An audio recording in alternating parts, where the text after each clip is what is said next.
Today I want to talk about my spring reading plans, aka my second quarter TBR. So in the winter I read 19 books and 15 or 16 of them were on that winter reading plans video. So this video is kind of a guide of a lot of the things that I'll most likely pick up in the next couple months, as well as the things I'll probably be talking about on the channel. So of the 20 books that I'm going to talk about, I have them in categories. I have 10 that are definite. I'm going to read them over the next 3 months. Then I have 5 probablys and then 5 maybes. And we can just check in a few months and see how I did. So let's first look at those books that I'm definitely going to be reading over the next few months. The first is a buddy read that I'm going to be reading in April, and I'm really excited to be reading Tigana by Guy Gavriel Kay. Those of you that are not new to the channel know that I have become a big Guy Gavriel Kay fan last year. He was the greatest literary discovery for me in 2023. I read 4 of his books. I loved all 4 of them. He dominated my end of the year awards. So I'm really excited to read Tigana. I'm reading this with Joanna as well as reading this with Laura from Fantasy Awash. And this is probably his most famous book, but it seems like it's not his most well-received book. So I'm going in with kind of tempered expectations. I know that this one has a little bit more magic to it than some of his other books, but anyway, I'm excited to read more GGK, and that'll be something that I'm definitely reading in April. If you've read Tigana, or you want to read Tigana, we will be talking about it on the Fireside Discord, so that link is in the description below. So the next definite on the list is something that you chose for me. I put a couple of polls up on the channel, on the community tab of my channel, and the first one was pick for me a work of science fiction to read in the spring. And you chose for me Rendezvous with Rama by Arthur C. Clarke, and this was an overwhelming choice. I'm really excited to read this. Of course, Clarke is one of the 3 pillars of classic science fiction, and this has been on the TBR shelf for well over a year. I think this is a first contact tale. I always marvel at how these science fiction stories are so brief, but packed with such great ideas. And I'm very excited that all of you picked for me Rendezvous with Rama. The other viewer poll that I put up is I wanted you to pick for me a work of self-published fiction. And you chose Becoming a Druid by Mike Molman. This book was actually sent to me from my friend Ben over at Books with Benghis Khan, so thank you, Ben, for sending this to me. He thought I would really like it, so I'm definitely looking forward to reading it. I'm going in a bit blind, but I am excited to read just a self-published work that seems like a lot of people have really been enjoying. So every summer I read a work of Charles Dickens, and I am up to The Old Curiosity Shop. Now, I'm not reading 100% chronological with these, but I've read all of the big ones, the big famous ones for the most part, and I'm reading the rest of them kind of chronologically. I will say the last 2 entries in the last 2 summers of what I read by Dickens were not my favorite, but I am looking forward to The Old Curiosity Shop. I have one more classic I plan on reading in the spring, and that is The 3 Musketeers by Alexandre Dumas. I love The Count of Monte Cristo. It is one of my top 10 favorite books of all time. It is one of my top probably 3 classics of all time. I just love that book. And I've been wanting to read 3 Musketeers for quite some time.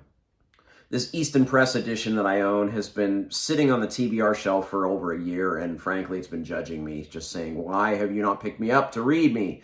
Well, there was some chatter on the Discord a couple weeks ago about Dumas and this book, and I just said, well, I think it's time for me to finally read The 3 Musketeers. So I'm excited to read this one. I have this one penciled in April alongside Tigana and Rendezvous with Rama at this point. Up next is a duology, which is actually a reread, and this is the Crondor's Sons duology by Raymond E. Feist. The 2 books are Prince of the Blood and The King's Buccaneer.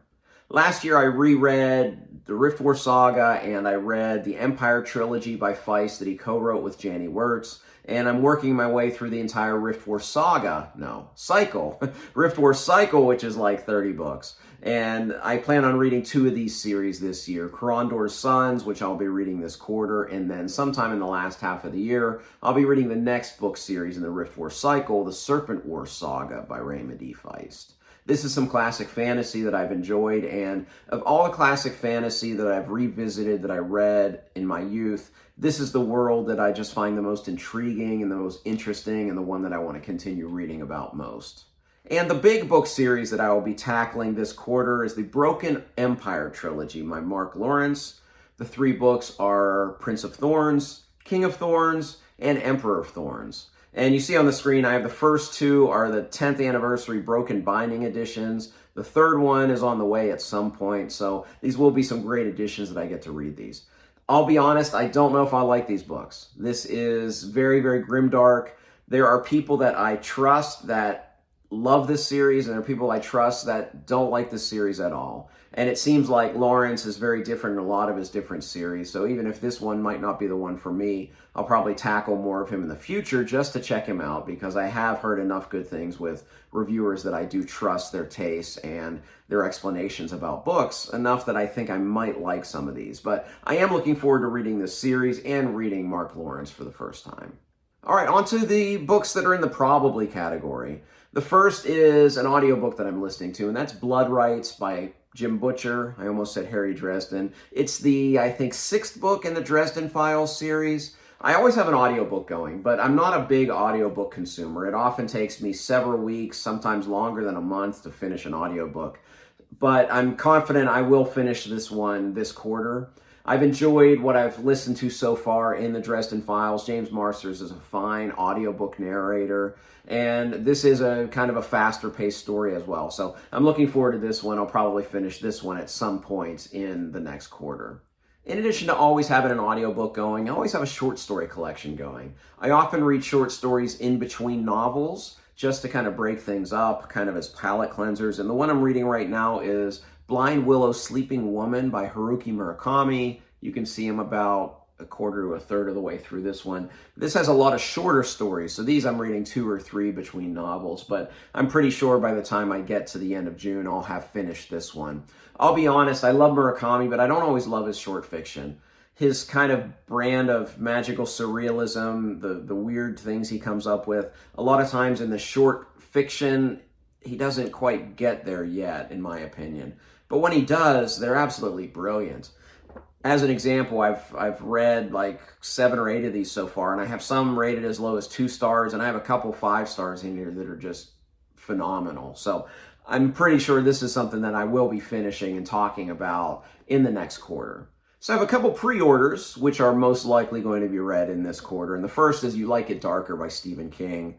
Of course, a Stephen King book comes out, I pre-order it. The only reason this one isn't a definite is it is a short fiction collection. So I don't know if this will be a short fiction collection that I read it like I do with the Murakami, where I read it a little bit at a time. It may be a short fiction collection where I read just 1 story per night and spread it out over several weeks.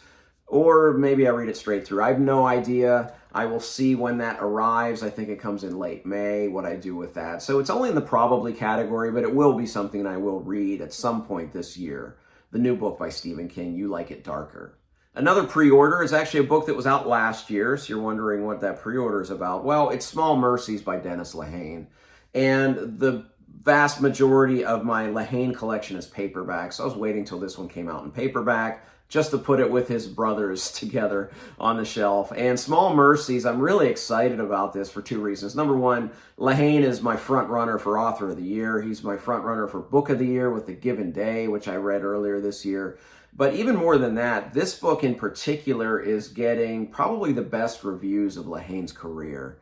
And I'm really excited to read that. It looks like another period piece. I think it's set in Boston in the 70s. That's all I know. I like going in blind as much as I can, but I love Lehane's writing. Additionally, after I read this book, I have a plan of doing a long-form video about Lehane and his works that I hope some of you will be interested in seeing when I do get around to producing that video. So Small Mercies is a very, very, very strong probably will read this quarter.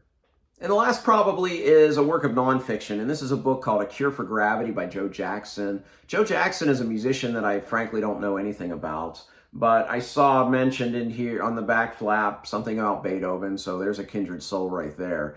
And I love memoirs, especially about musicians and other artists. I love hearing artists talk about their craft. So I suspect this is going to be something I really enjoy, and this is A Cure for Gravity by Joe Jackson, a strong possibility that I read this spring.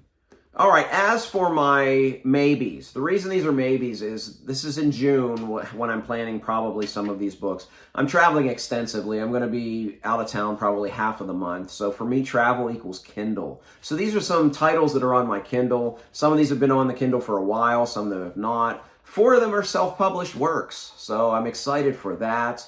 The reason these are maybes is because I do have a healthy Kindle library, so a lot of times if I'm traveling, it just depends on what my mood is at the time and how much time I think I have to devote to a book. So the 5 that I'm putting in the maybe category, which are on my Kindle, are No Gods, No Monsters by Cadwell Turnbull. That's the only traditionally published one on this list.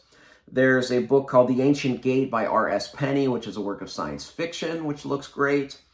A book called The Song of the Siren, Nicholas Kotar, which looks really good, and I love the cover of that one. The Shadow of Theron by Catherine Troy, which has some Zorro vibes, so that sounds very intriguing to me. And the last one, which is a maybe this quarter, is called Woe to the Stargazers by Alex Schipper. Despite it being called Stargazers, I think it's a work of fantasy. So those are some maybes. Who knows if I'll get to them this quarter or not. Well, those are my spring reading plans. If you've read any of these, I'd love to hear your thoughts below in a spoiler-free manner, of course. And I'd also love to hear what you plan on reading this spring. What are you most looking forward to reading? If I had to pick one of my 20, it would be Tagana by Guy Gavriel Kay. If you like this video, please like and subscribe. You can also find me on Twitter, Goodreads, and the Fireside Discord. Links in the description below. As always, thank you for watching. Until next time, goodbye.